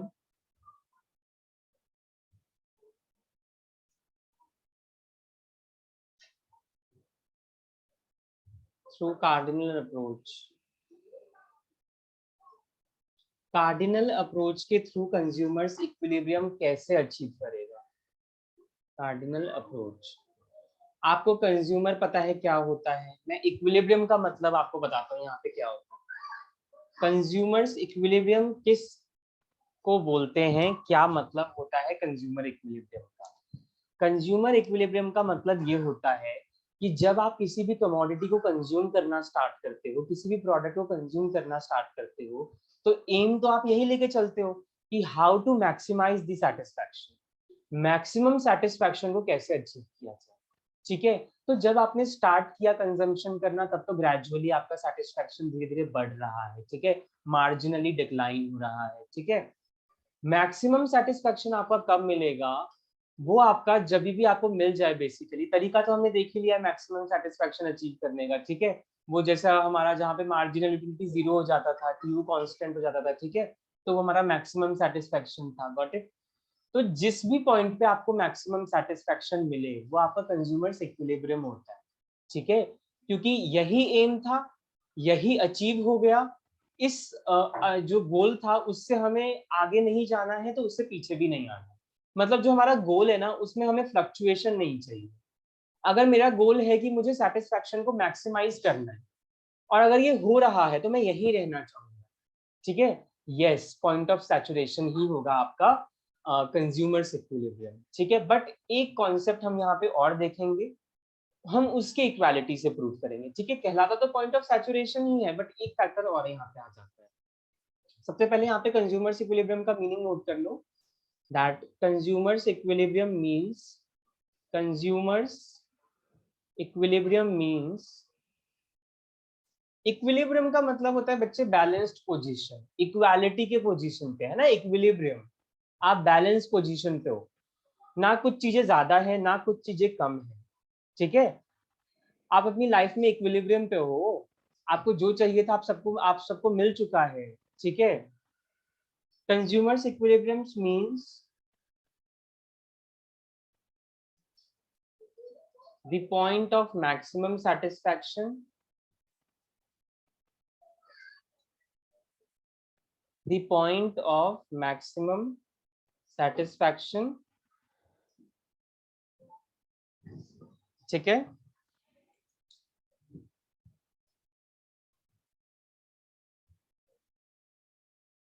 it is also known as the position of balanced position. हम इसको बैलेंस्ड पोजीशन के नाम से भी जानते हैं, इक्विलिब्रियम पॉइंट को। ठीक है, वेयर कंज्यूमर, बैलेंस्ड पोजीशन का मतलब क्या है? जहां पे कंज्यूमर अपने कंजम्पशन का पैटर्न जो है वो चेंज नहीं करना चाहता, where consumer do not want to change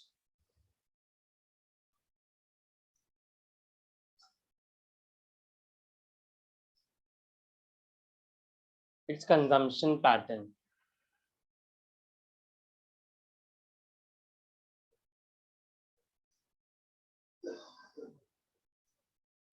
ठीक है, कंज्यूमर्स इक्विलिब्रियम का मतलब ही यही है कि वो पॉइंट जहां पे आपको मैक्सिमम सेटिस्फैक्शन मिल रहा है, और आप उस पोजीशन से अलग नहीं होना चाहते, आप उसी पोजीशन पे रहना चाहते हो, क्योंकि वो पोजीशन आपको मैक्सिमम सेटिस्फाई कर रहा है। ठीक है, कौन चाहेगा उस पोजीशन से बदलना? कोई भी नहीं चाहेगा। सबको पता है कि अगर मुझे मैक्सिमम, जो मैं एक बर्गर कंज्यूम कर रहा हूँ, उससे सेटिस्फेक्शन इतना हो सकता है, तो मैं इतना कंज्यूम करूंगा, कोई मुझे रोक तो नहीं सकता है, डिपेंडिंग अपॉन द रिसोर्सेज। ठीक है, तो this is called the meaning of consumers equilibrium. अब मेन बात क्या आता है कि कंज्यूमर्स इक्विलिब्रियम भी ना दो केसेस होते हैं इसके। बताइए दोनों केसेस का नाम बताइए, आप ही लोग जिन्होंने पढ़ा हुआ है इको। कंज्यूमर्स इक्विलिब्रियम के दो केस होते हैं बाय कार्डिनल अप्रोच।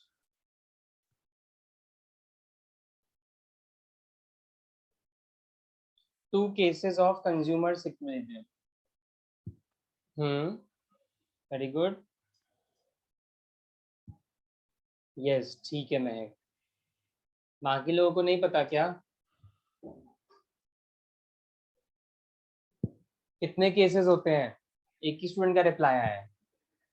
2 केसेस होते हैं ना, नाम बता दो बस।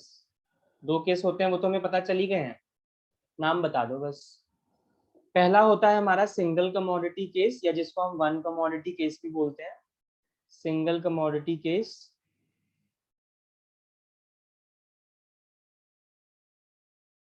एंड जो दूसरा होता है वो होता है हमारा टू कमोडिटी केस। ठीक है, टू कमोडिटी केस। जब आप सिर्फ एक कमोडिटी कंज्यूम कर रहे हो तो फिर हम कंज्यूमर्स इक्विलिब्रियम कैसे फाइंड आउट करें, और जब आप दो कमोडिटी कंज्यूम कर रहे हो तो दोनों के बीच में कैसे लेके आए कंज्यूमर्स इक्विलिब्रियम को। ठीक है, टू कमोडिटी केस। मेन जो आपका इसमें इंपॉर्टेंट है, कोई न्यूमेरिकल कोई डायग्राम तो पूछने वाला है नहीं, ठीक है। इंपॉर्टेंट इसमें क्या होता है, वो कंडीशन याद होंगी आपको। कंडीशंस जो होते थे सिंगल कमोडिटी केस में क्या कंडीशन होगा, that how to achieve the consumers equilibrium, और डबल कमोडिटी केस में आपका कैसे फाइंड आउट किया जा सकता है कंज्यूमर्स इक्विलिब्रियम, वो केसेस आपको याद रखना है। एमसीक्यूज में सबसे ज्यादा केस ही पूछता है। ठीक है, what is the condition of consumers equilibrium in case of single commodity, तो वो आप लोग लिख लो इसमें एक बार। बट और भी कुछ इंपॉर्टेंट बातें हैं सिंगल कमोडिटी और डबल कमोडिटी में, उस चीज को भी नोट करना है। तो राइट डाउन इक्विलिब्रियम कंडीशन। सबसे पहले दो चीजों पे डिपेंड करता है आपका इक्विलिब्रियम। नॉर्मल सी बात है, आप जो कमोडिटी कंज्यूम कर रहे हो उसका प्राइस क्या है, और जब आपने उसको कंज्यूम किया तो आपको सेटिस्फैक्शन कितना मिला, इन दोनों चीजों पे ही डिपेंड करेगा आपका इक्विलिब्रियम। ठीक है, तो जब इन्हीं दोनों चीजों पे इक्विलिब्रियम डिपेंड करता है तो कंडीशंस लिख लेते हैं फिर, है ना। Write down under the single commodity case condition of consumer equilibrium, condition of consumer equilibrium, कि मुझे कैसे पता चलेगा कि जब मैं एक कमोडिटी कंज्यूम कर रहा हूं तो सेटिस्फैक्शन कैसे मिलना चाहिए। तो उसका जो कंडीशन है ना वो होता है, पहला कंडीशन होता है MUX is equals to PX।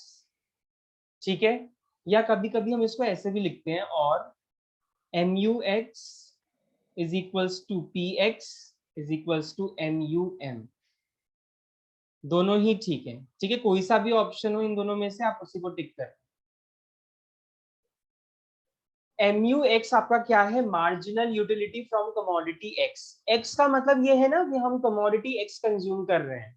मैंने यहाँ पे कोई नाम नहीं लिया कमोडिटी का, मैंने X अज्यूम कर लिया, कमोडिटी X। ठीक है, आप नाम भी दे सकते हो अपना। तो मैंने सपोज कर लिया कमोडिटी X है, तो उस पर कंज्यूमर इक्विलिब्रियम कैसे फाइंड आउट करूँ जब मैं एक बर्गर कंज्यूम कर रहा हूँ। ठीक है, तो when I am consuming only a burger, तो मुझे फाइंड आउट करना है कि कंज्यूमर इक्विलिब्रियम कैसे हो। तो उसका कंडीशन है तुम्हें बर्गर खाने के बाद जो सेटिस्फेक्शन मिल रहा है वो, और उस पर जो तुम प्राइस पे कर रहे हो वो दोनों अगर इक्वल हो गए तो दैट मीन्स तुम्हारा कंडीशन सेटिस्फाई हो गया, इक्विलिब्रियम मिल गया है।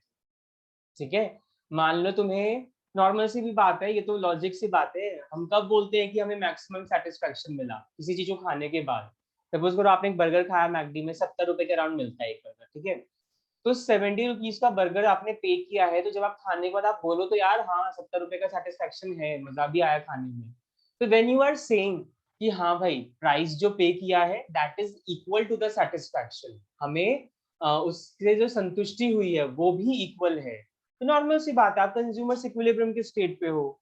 ठीक है, तो जब आप मार्जिनल यूटिलिटी ना हमारा सेटिस्फेक्शन ही होता है, एक्चुअल सेटिस्फेक्शन हमारा मार्जिनल यूटिलिटी ही होता है, इसीलिए हम मार्जिनल यूटिलिटी को सेटिस्फेक्शन बोलते हैं।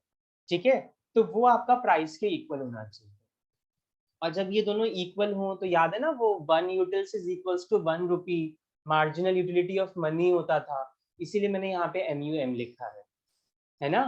कि मान लो तुम्हें 50 यूनिट्स का सेटिस्फेक्शन मिला, तो 50 यूटिल्स इज इक्वल्स टू, तुम 50 रुपए देना चाहोगे उसके लिए, तो 50 utils is equals to 50 rupees, हो गया इक्वल। उस कॉन्सेप्ट को हम बोलते थे मार्जिनल यूटिलिटी ऑफ मनी, इसीलिए मार्जिनल यूटिलिटी भी यहाँ पे कांस्टेंट रह गया। ठीक है, पहला कंडीशन तो ये हुआ। दूसरा कंडीशन आपको नोट करना है, वो होता है satisfaction falls as consumption increases, मतलब MU falls as consumption increases। जैसे जैसे कंजम्पशन बढ़ता रहेगा जो एमयू है वो गिरता रहेगा, वो हमने पहले ही बात कर ली है। एमयू के गिरने का मतलब क्या है कि कंजम्पशन, वो सेटिस्फैक्शन भी गिर रहा है। ठीक है, तो this is the meaning of fall of MU with successive increase in consumption. ये तो है आपका equality by single commodity case. ठीक है, अब हम बात करते हैं डबल कमोडिटी केस की। Conditions of consumers equilibrium in two commodity case. Conditions of consumers equilibrium. Double commodity के केस में कंज्यूमर्स इक्विलिब्रियम कैसे होता है? फर्स्ट कंडीशन बदल जाएगी, यहाँ पे होता है क्योंकि आप यहाँ पे दो कमोडिटी कंज्यूम कर रहे हो, फर्स्ट से good X and good Y, तो यहाँ पे जो आपका होगा ना क्राइटेरिया कंडीशन वो होगा MUX divide by PX is equals to MUY divide by PY। Okay, और वही चीज MUX divide by PX should be equal to MUY divide by PY is equals to MUM, marginal utility of money। ठीक है, तो चाहे तो आप ये वाला याद करके रख लो, चाहे आप वो वाला याद करो। ये दो आपके कंडीशन है consumers equilibrium through double commodity case. ठीक है, ये वाला पहला कंडीशन है। दूसरा कंडीशन सेम होता है बच्चे, ये याद रखना, दूसरा कंडीशन जो है ना वो दोनों में सेम होगा, कॉमन होगा, यही उतारो फिर से। MU falls as consumption increases, MU falls as consumption increases, जैसे जैसे कंजम्पशन बढ़ेगा सेटिस्फैक्शन कम होता रहेगा। ठीक है, बट बैलेंस पोजीशन पे कब होगा? जब ये दोनों सेटिस्फाई हो जाएंगे। ठीक है,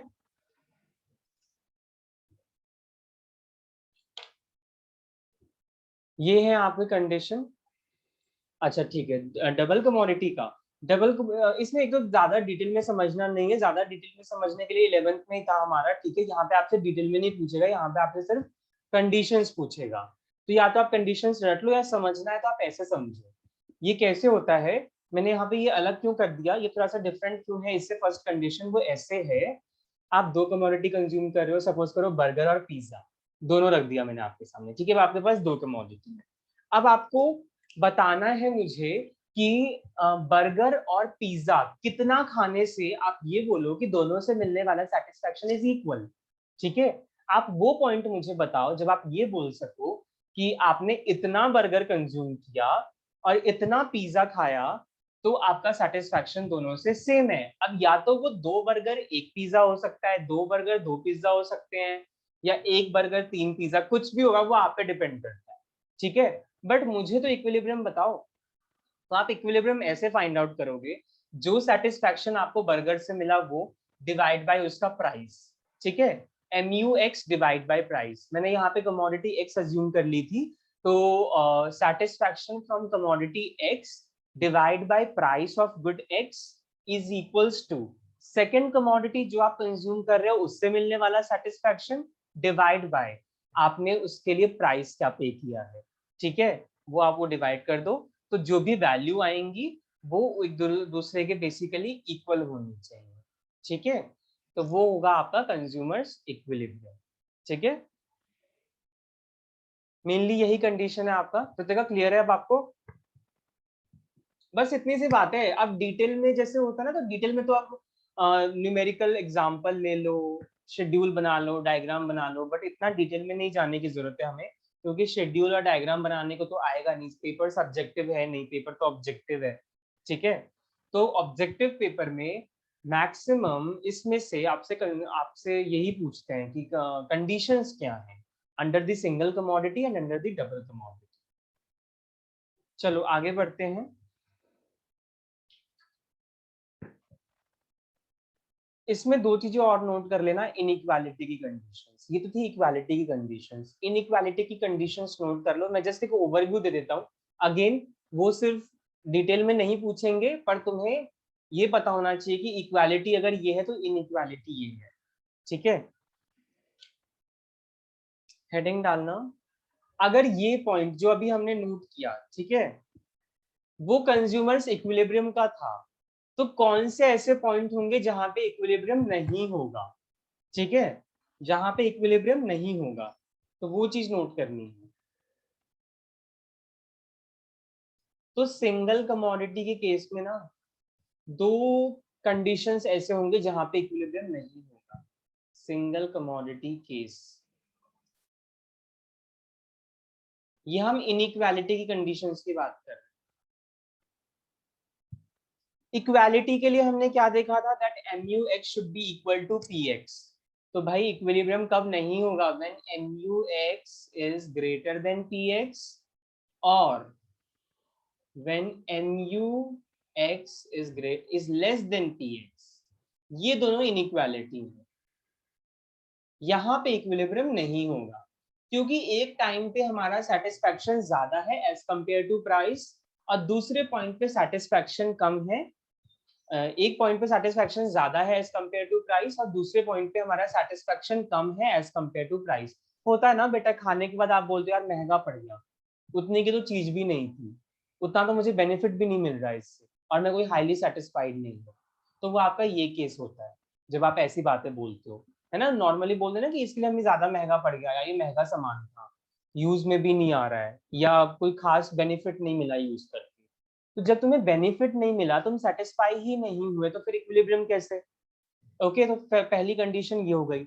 दूसरा कंडीशन ये कि कभी कभी क्या होता है ना कि हमें सेटिस्फैक्शन कुछ ज्यादा ही मिल जाता है, ठीक है, तो हमें बाद में लगता है अच्छा 20 रुपए का सामान ही, अरे यार 20 रुपए का सामान है, काम तो इतना कुछ आ सकता है इससे, ठीक है। तो वो होता है कि आप मैक्सिमम से ज्यादा ही सेटिस्फाइड हो, ठीक है। तो स्कोप क्या होता है वहां पे, आप कंजम्पशन और इंक्रीज कर पाते हो, ठीक है। जब नो हाथ पे वो क्या कहते हैं, पॉकेट में आपके पास 100 रुपए हो, ठीक है, और तुम स्टॉल पे बर्गर खाने जाओ, ठीक है, नॉर्मल सी बात है, तुम 4-5 बर्गर आराम से खा जाओगे, 4 बर्गर, तो ठीक है। बट पॉकेट में 100 रुपए ही, और मैकडी में जाओ खाने, तो यार एक ही बर्गर मिल पाएगा ना, मैक्स तो 70 रुपए का तो एक बर्गर आता है, ठीक है।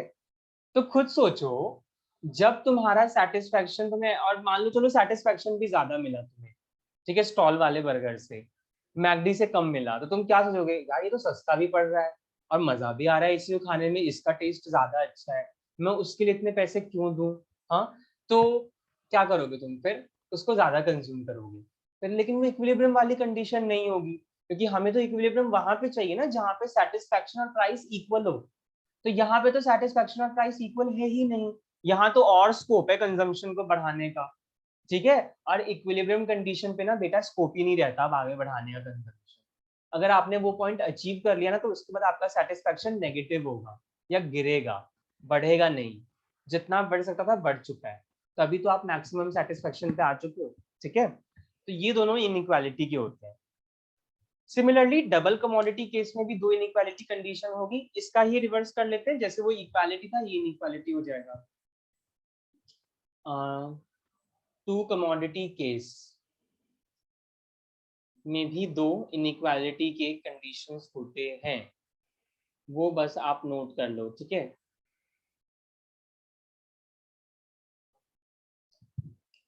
अगर MUX upon PX is equals to MUY upon PY is the equilibrium condition, तो इन इक्विलिब्रियम कंडीशन का पहला जो बनेगा वो होगा MUX upon PX is greater then MUY upon में PY, ठीक है।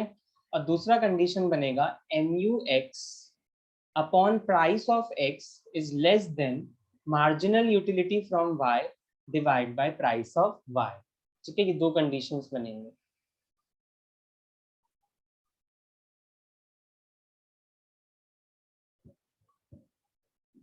तो इस केस में क्या हो रहा है, आप प्रेफरेंस ब्रेक टाइम, किसका ब्रेक टाइम, किसको चाहिए ब्रेक भाई, महक को चाहिए ब्रेक, अच्छा। बस तो अब तो ओवर ही होने वाला है हमारा, चलो खत्म कर लेते हैं थोड़ी देर में। मुझे लगता है, मुझे बोलते बोलते लगता है ब्रेक टाइम चाहिए मुझे तो। तो अब पता चलता है पढ़ाना आसान नहीं है, बड़ा इजीली बोल देते थे teaching is a very very simple field to teach, but seriously यार बहुत टफ है। जब लाइफ में कुछ भी कर लो, ये हमारे शौक होते हैं कि हमें क्या बनना है, हमें क्या करना है, वो हमारे शौक होते हैं, ठीक है। बट शौक भी इतनी इतनी आसानी से नहीं पाया जाता। वो शौक भी अचीव करने के लिए ना, कुछ बनने के लिए भी, जो तुम्हारा ड्रीम भी है उसके लिए भी इतनी मेहनत चाहिए। एंड देन जब तुम अपना वो लाइफ शुरू करते हो, ठीक है, एक्चुअली जो तुम्हारा गोल था तुमने उसको स्टार्ट कर दिया, उस जर्नी को तुम बन चुके हो जो तुम्हें बनना था, तुमने अपना प्रोसीजर स्टार्ट कर दिया वो काम करने का, वो भी कितना डिफिकल्ट होता है, ठीक है। तो मतलब मेरी भी थिंकिंग पहले ऐसी रहती थी कि लाइफ में हर चीजें कितनी सिंपल होती है, ठीक है, बहुत सिंपल सी चीजें हो जाएंगी, हो जाती हैं। बट नहीं, लाइफ में कुछ भी सिंपल नहीं है, ठीक है। लाइफ में सिंपल इतना ही है कि जितना अपने आप को तुम वो रखोगे एक तरीके से माइंड फ्री, इतना ही सिंपल है। बट कुछ करने जाओ, कुछ अचीव करने जाओ तो दैट इज नॉट सिंपल, ठीक है। हर एक चीज जिसको अचीव करनी है उसमें बिना हार्डवर्क के, बिना पेशेंस से कुछ मिल नहीं पाए। तो वही है कि कुछ भी आसान नहीं है, ठीक है। लाइफ में कुछ भी बनना हो, सब सब डिफिकल्टी है, सब सब इतनी आसानी से कुछ नहीं मिल जाता। अगर इतनी आसानी से मिल जाता तो फिर ह्यूमन का लाइफ ही क्या था। तभी तो कहते हैं ना कि ह्यूमन की लाइफ जो है सबसे डिफिकल्ट है, इसी में सबसे ज्यादा हार्डवर्क है, इसी में सबसे ज्यादा डिफिकल्टीज हैं, ठीक है, इसी में सबसे ज्यादा प्रॉब्लम्स भी हैं। कुछ प्रॉब्लम्स बाय नेचुरल हैं, कुछ प्रॉब्लम्स हम बना लेते हैं, तो वो मेन बात है। बट सैक्रिफाइसेस ह्यूमन लाइफ में सबसे ज्यादा हैं, ठीक है। इससे पहले भी क्लास थी क्या आप लोगों की, ईगो से पहले? क्योंकि हम लोग तो मॉर्निंग को स्टार्ट ही करते थे अभी तक अपनी क्लासेस से, बट अभी टाइम थोड़ा एक्सटेंड हो चुका है तो। अच्छा अच्छा, लॉ की क्लास थी सुबह सुबह। चलो, लॉ का अच्छा 9 से 10:30। अभी इसके बाद तुम्हारा ब्रेक होगा। अच्छा हाँ, बीसीआर का मैं थोड़ा इन्फॉर्म कर दूं, यहाँ पे थोड़ा सा ब्रेक लेके ये बता दूं दैट यस, आपका जो वो है ना बीसीआर वाला सब्जेक्ट, वो मैं ही ले रहा हूँ, ठीक है। बिकॉज वो है आपका एक पार्ट, लॉ का ही पार्ट है वो आपका, ठीक है। तो उसमें मैंने अपना कंटेंट देखा तो मैक्सिमम टीचर इसलिए वो कर पा रहे हैं इस चीज को क्योंकि ना एक बार कॉमर्स फील्ड में आ जाओ ना तो उसमें पता है क्या, उसमें आपका मेजोरिटी चीजें इंग्लिश है बेटा। इंग्लिश ही इंग्लिश है, जो तुमने 12th में इंग्लिश पढ़ा है ना, रीडिंग सेक्शन, राइटिंग सेक्शन, वो है। नहीं नहीं, अभी नहीं है, next class. Let me inform you, ये थोड़ा सा ना कंफ्यूजन हो गया था, हाँ हाँ वही सब है, कंफ्यूजन हो गया था। एक तो बात ये हुई थी कि MWF में करने वाले हैं, ठीक है। बट फिर मैंने सोचा कि अगर मैं इस वीक में, एम तो चला गया, मंडे चला गया, कल वेंसडे है, ठीक है, फिर फ्राइडे की क्लास होगी, तो अब कल भी इनफैक्ट छुट्टी होगी क्योंकि क्लास की, कल भी ना एक्चुअली मेरा जो काम है ना वो कल भी है थोड़ा सा मॉर्निंग का, ठीक है। तो कल भी आपका लीव पे हूँ मैं, आपको शेड्यूल तो मिल ही गया होगा, उसमें आप देख लेना, कल का भी लीव है। तो बीसीआर क्लास मैंने सोचा कि मैं फ्री होने वाला हूँ 22 लास्ट में फ्री हो जाऊंगा। मैं थोड़ा ना एग्जाम्स में बिजी हूँ बेटा, ठीक है। तो वो ना लास्ट में 22 को फ्री हो रहा हूँ, तो 23 से जो है ना आपकी नॉर्मल वीक डेज पे क्लासेस चला करेंगे, Monday to Saturday, Sunday off रहा करेगा। और वही फिर मैंने सोचा कि कल छुट्टी है, फिर एक फ्राइडे बचेगा, फिर बीच में 3-4 दिन का लीव आ जाएगा, तो क्यों ना मैं डायरेक्टली स्टार्ट करूं तभी जैसे फ्री हो जाऊं और फिर डेली बेसिस पे चलता रहे, ठीक है। तो मेनली जो आपकी बीसीआर है ना, हाँ इस week no BCR, from the next week and from the Thursday भी, नेक्स्ट वीक के थर्सडे से। तो डेट मैं आपको यहाँ पे इन्फॉर्म कर दूं, 23rd of September से, अभी एक हफ्ते का ब्रेक और, ठीक है, 23rd of September से आपका बीसीआर स्टार्ट हो जाएगा डेली बेसिस पे, ठीक है, वीकडेज पे। 10:30 to 12 आपका इको रहा करेगा, और 12 to 1 और 1:15 तक हम करें, या जैसे 12:15 तक अभी स्टार्ट कर लिया, बीच में 15-20 मिनट का देख लिया, तो 1:15 तक हम उसको रखेंगे, ठीक है। तो ऐसा करेंगे 1-1.25 घंटे हम उसको पूरा करेंगे, क्योंकि उसमें है क्या, मुझे आपको पूरा नहीं करवाना उसमें, ठीक है। मुझे आपको वो ऐसे प्रिपेयर कराना है ना कि आप वो 40 नंबर अचीव कर लो। पेपर सब्जेक्टिव है, ठीक है, तो आपको डिटेल में नहीं पढ़ना, सबसे पहली बात तो ये है, पेपर सब्जेक्टिव है, ठीक है, ऑब्जेक्टिव नहीं है। फिक्स्ड पैटर्न है, पैसेज आएगा एक, नोट मेकिंग आएंगे, ठीक है, जो आपके वो डायरेक्ट इनडायरेक्ट स्पीच है, एक्टिव पैसिव वॉइस होते थे इंग्लिश में, उसके कुछ क्वेश्चंस होंगे आपके, ठीक है। और जो आप वो लोग करते थे ना, लेटर राइटिंग और रिपोर्ट राइटिंग, ये सब जो उसको हम बिजनेस फील्ड में कैसे यूज करें उसको, ठीक है। और कुछ टर्मिनोलॉजी जो आप इंग्लिश के जो बिजनेस में यूज किए जाते हैं, वो सब हम देखेंगे, ठीक है। तो एक फिक्स्ड पैटर्न है कि उस 40 नंबर को अचीव कैसे किया जाए, तो मैं तैयारी आपको उस हिसाब से करवाऊंगा, टॉपिक के हिसाब से। हाँ, नोट या मुझे तो बहुत अच्छा लगता था, सीरियसली बताऊं, मुझे ना रीडिंग सेक्शन इंग्लिश का बहुत, तभी मैंने ये सब्जेक्ट पकड़ ही लिया है। तो मैं भी डाउटफुल था कि यार लॉ तो चलो एक बार को हो जाए, ठीक है, बट ये बीसीआर क्या है, मैंने नहीं सुना था ये बीसीआर का। और उससे पहले फाउंडेशंस में थे भी नहीं, सिर्फ बिजनेस लॉ होता था, बीसीआर का पार्ट नहीं था, नया डाला है ये। तो मैंने कंटेंट देखा, अच्छा ये तो पूरी इंग्लिश है, how to use the English in business world वो है, लाओ भाई कर देंगे, क्या दिक्कत है। पैसेजेस करना, नोट मेकिंग बनाना मुझे बहुत अच्छा लगता है। ये बीसीआर का पूछ रहे हो ना कृतिका, बीसीआर मैं ही करवाऊंगा, मैं ही करवाऊंगा बीसीआर आपका, ओके। तो प्रैक्टिस करेंगे उसमें खूब सारे। ये व्हाट इज दिस बीसी के बीसीआर पूछ रहा, अच्छा BCR, this is I guess business correspondence, business communication है इसका, ठीक है। I don't know R stands for what, eco का सेकंड पार्ट, इको का सेकंड पार्ट, इको इको तो पूरा मेरा है, इको पूरा मेरा है। अच्छा वो वाला बिजनेस एंड कमर्शियल नॉलेज का पूछ रहे हो, बीसी के पूछ रहे हो, अच्छा बिजनेस करेस्पॉन्डिंग नॉलेज, वो तो मेरा ही है, सेकंड पार्ट तो पूरा इको ही मेरा है। सेकंड पार्ट भी मैं आपको बोल रहा हूँ, उसमें ना जल्दी जल्दी हम चल पाएंगे, ठीक है, क्योंकि उसमें समझने वाला कम और आपका रटने वाली चीजें ज्यादा है। वो आपका एज अ जर्नल नॉलेज है, ठीक है, इंडियन इकोनॉमी है वो आपकी एक तरीके से, तो उसमें रटने वाला काम ज्यादा होगा, समझने वाला कम होगा, तो उसमें फास्ट लेना पड़ेगा। इसी को मैं थोड़ा टाइम लगा के ले रहा हूँ क्योंकि इसमें कंसेप्चुअल चीजें ज्यादा होती है, ठीक है। Okay, I need a break for 1 minute, ठीक है, मैं 1 मिनट में अभी बताता हूँ आपको आगे का कॉन्सेप्ट।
ओके, बेटा एक छोटा सा कॉन्सेप्ट है, कर लें उसको, बस खत्म कर लेते हैं 10 मिनट में अब, ठीक है। लास्ट कॉन्सेप्ट, कार्डिनल अप्रोच को खत्म कर लेते हैं आज, ठीक है। ये हो गया कंज्यूमर इक्विलिब्रियम डन, ठीक है। अब हम कर लेते हैं एक छोटी सी बात, वो है कंज्यूमर सरप्लस। ये भी इंपॉर्टेंट है और इसमें मैं बता देता हूँ क्या क्वेश्चन है, फिक्स पैटर्न है इसका, क्या पूछेगा, ठीक है। कंज्यूमर सरप्लस से अगर वो आपको पूछता है तो मुझे उसका फिक्स पैटर्न पता है कि आपसे इसमें क्या पूछेगा। कंज्यूमर सरप्लस, कंज्यूमर सरप्लस में कभी भी क्वेश्चन अगर बने हैं ना, तो उसका बस यही बना है, फॉर्मूला क्या है, अब फॉर्म मीनिंग क्या है या फॉर्मूला क्या है, मीनिंग में ही फॉर्मूला है, फॉर्मूला से ही मीनिंग बना है, ठीक है। तो उतनी ही चीज आपको पता रखनी है, इससे ज्यादा आपको कुछ नहीं पता रखना उसमें, ठीक है। समझाने को छोटा सा एक कॉन्सेप्ट है, मैं बता देता हूँ, ठीक है। बेसिक बात पहले नोट कर लो कंज्यूमर सरप्लस के बारे में, बेसिक्स बातें पता होनी चाहिए, ठीक है, वो इंपॉर्टेंट होते हैं। तो वही है given by Alfred Marshall, Marshall ने दिया था ये, ठीक है।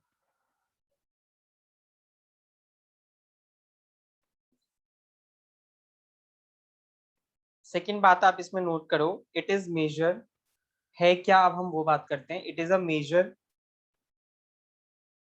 Of welfare, it is a measure of welfare that people gain from consuming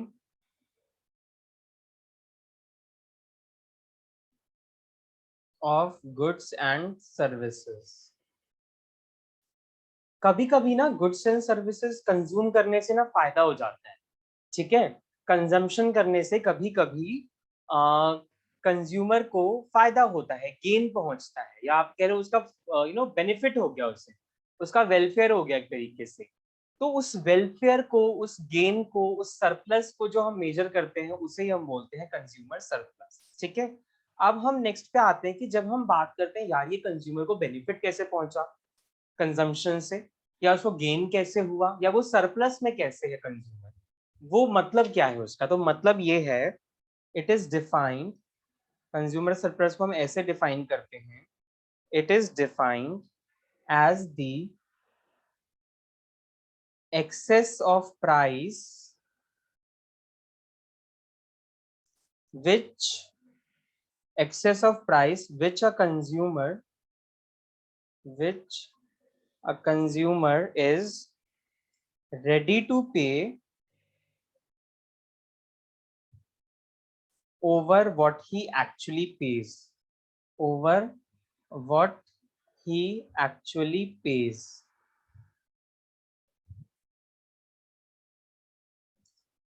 meaning को अंडरलाइन करना या बॉक्स में, ये इंपॉर्टेंट है और इसी से फॉर्मूला बना है। मतलब ये कह रहा है कंज्यूमर सरप्लस का, समझो बेटा क्या लिखा है मैंने ये, consumer surplus is defined as the excess of price which a consumer is ready to pay over what he actually pays। इसका मतलब ये है कि कंज्यूमर कितना पैसा देने को तैयार है for consuming A goods and services, और डिफरेंस निकालेंगे कितना वो एक्चुअली पे कर रहा है, ठीक है। क्या है डिफरेंस, किस चीज का है, दो चीजों का डिफरेंस है, कितना वो रेडी है पे करने के लिए, बट एक्चुअली उसको पे कितना करना पड़ रहा है। This is called the consumer surplus. अब यहाँ पे वो गेन भी हो सकता है, यहाँ पे हम इसको कंज्यूमर लॉस भी बोल सकते हैं। वो कैसे, कि मान लो जितना वो रेडी है पे करने के लिए वो ज्यादा है, बट जितना उसने पे किया वो कम है, दैट मीन्स उसको सरप्लस हुआ है, ठीक है। उसने एक कंजम्पशन किया कमोडिटी का, उसको लगा कि इसका प्राइस 60-70 रुपए होगा, बट जब बिल बन के आया 50 रुपए का, तो अरे वाह मेरे तो 20 रुपए बच गए, मुझे लगा था 70 रुपए देने पड़ेंगे, बट इसके तो 50 रुपए का ही बिल है, 50 रुपए का ही सामान है ये। पता है ना, माइंड में हम सोच के जाते हैं कि यार इतने का सामान होगा, बट मान लो बार्गेनिंग करने से ही या बिना बार्गेनिंग के ही आपको वो प्रोडक्ट सस्ते में मिल गया, तो आप सरप्लस में हो, ठीक है। क्यों, क्योंकि घर से निकलने टाइम आप रेडी थे इतना प्राइस पे करने के लिए, बट जब आपने वो खरीदा तो आपको देना कम पड़ा, that means this is consumer surplus. तभी फॉर्मूला बना इसका, नोट करिए, यही इंपॉर्टेंट है फॉर्मूला, ठीक है। Consumer surplus is equals to, consumer surplus is equals to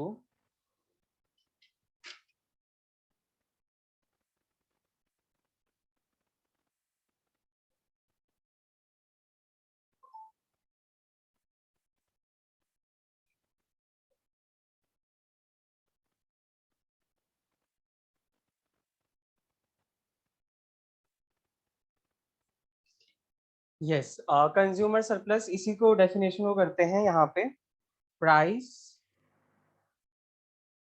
which a consumer is ready to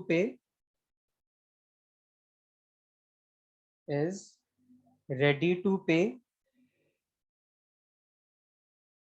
minus कर दो price which he actually pays. ठीक है, जितना वो सोच के गया था कि इतना पे करना पड़ेगा, माइनस कर दीजिए क्या उसने पे किया। ठीक है, अब यहाँ पे सरप्लस भी हो सकता है, लॉस भी हो सकता है। लॉस मेजर नहीं करते हैं, वेलफेयर ही ज्यादा मेजर करते हैं। ठीक है, तो नॉर्मल सी बात है, जब ये ज्यादा हुआ ये कम हुआ तो आपको सरप्लस हुआ। ठीक है, और होता भी है कभी कभी। Got it. अब इसको एक यूटिलिटी शेड्यूल से समझ लेते हैं। ओके,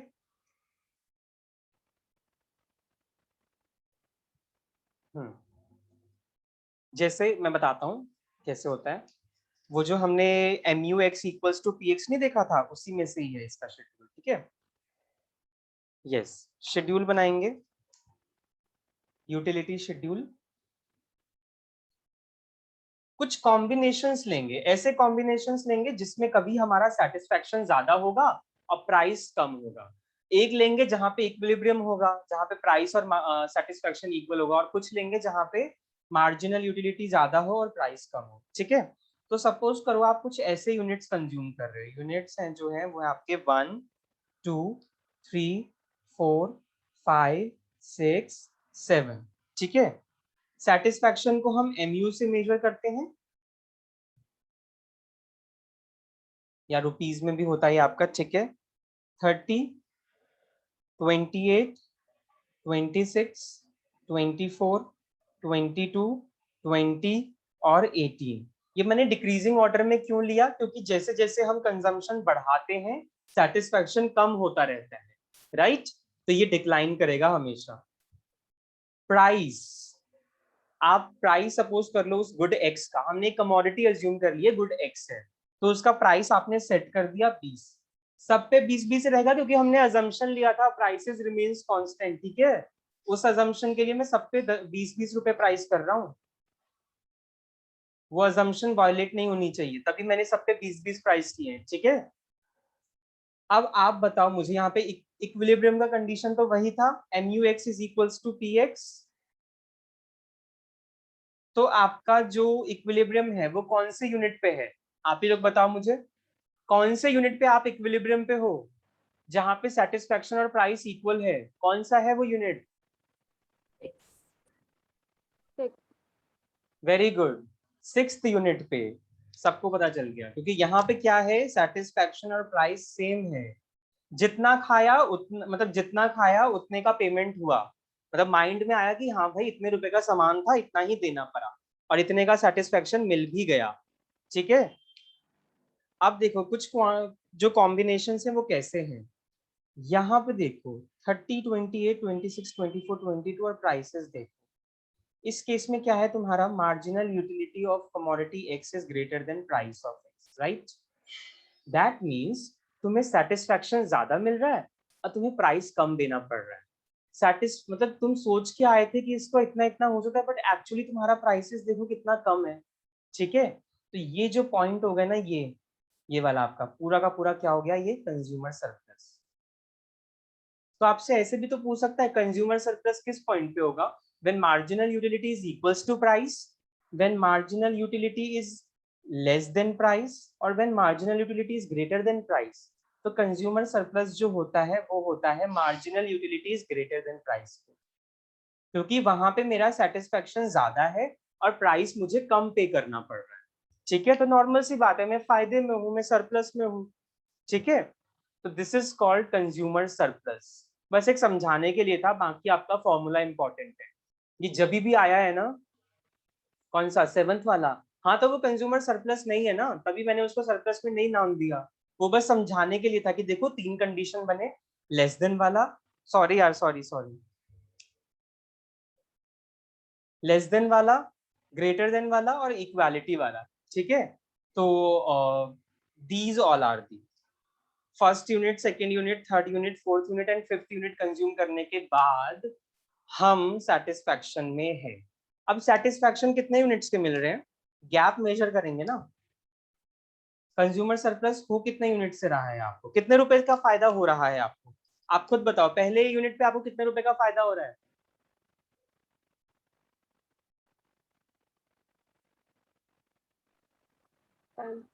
सिंपल है, यस 10 है ना, क्योंकि 30 का सेटिस्फैक्शन था पर 20 रुपए ही प्राइस था, तो तुम्हें 10 रुपए की बचत कर ली तुमने। यहाँ पे 8 रुपए की बचत कर ली, है ना।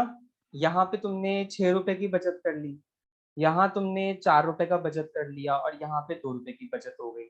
ठीक है, यहाँ तो 0 है, ठीक है, और यहाँ तो है ही नहीं बचत। ठीक है, तो टोटलिटी में कंज्यूमर सरप्लस आपका कितना हो गया, टोटल कंज्यूमर सरप्लस 10, 8, 18, 18, 6, 24, 24 और 4, 28 और 30। यस, ओवरऑल आपको 30 रुपीज की बचत हुई है bye consuming these 5 units of A commodity. ठीक है, 5 यूनिट कंज्यूम करने के बाद जो टोटल बचत हुई आपकी वो हुई 30 रुपए की। ठीक है, तो this is called consumer surplus. इतनी सी बात थी। फॉर्मूला याद रखना कि जितना हम सोच के, जितना हम रेडी है पे करने के लिए, वो माइनस कर दो जितना हमने एक्चुअली पे किया। वो एक फॉर्मूला है, ये समझाने के लिए था कि तुम चाहते तो थे इस हिसाब से, 30 रुपए का सेटिस्फैक्शन मिला तो 30 रुपए का प्राइस भी होना चाहिए, पर तुमसे लिया गया सिर्फ 20 रुपए। तो नॉर्मल सी बात है, 30 माइनस 20, 10 रुपए तुम्हारे बच गए। ठीक है, दिस इज कॉल्ड सरप्लस। बस यही है कंज्यूमर सरप्लस, ये था। ठीक है बेटा, फॉर्मूला मत भूलना। इसका जब भी आया कंज्यूमर सरप्लस हमेशा फॉर्मूला ही पूछा गया। ठीक है, तो वही एक ऑप्शन होता है नियरेस्ट जो हम टिक कर देते हैं और पूरा का पूरा वो क्वेश्चन ही सही। ठीक है, तो कंज्यूमर सरप्लस खत्म, कार्डिनल अप्रोच खत्म। परसों स्टार्ट करते हैं ऑर्डिनल अप्रोच। ठीक है, इंडिफरेंस कर्व वहां से स्टार्ट करेंगे और दो क्लास लग जाएंगे। ऑर्डिनल थोड़ा बड़ा है, दो क्लास उस पर लगा देंगे, फिर स्टार्ट कर पाएंगे। तो ठीक है बच्चे, ओके, तो इतना आप लोग थोड़ा पढ़ते रहो इसको। ठीक है, और एमसीक्यूज आप लोग खुद से भी करते रहो, कोई भी डाउट आएगा तो नेक्स्ट क्लास में पूछना। वैसे तो हम करेंगे ही जो हमारा मटेरियल का एमसीक्यूज है। ठीक है, तो टिल देन टेक केयर। और बीसीआर की क्लास अभी नहीं है। ठीक है, 23 सितंबर से तो फाइनल है, उस दिन से हुआ ही करेगी। ओके, तो अभी आप इको पे ध्यान दो थोड़ा और पढ़ते रहो कंटिन्यूअसली, पूछते रहो डाउट्स। ओके, चलिए मिलते हैं परसों। Okay, bye sir. Okay, bye bye सभी को, bye sir. And take care. Okay.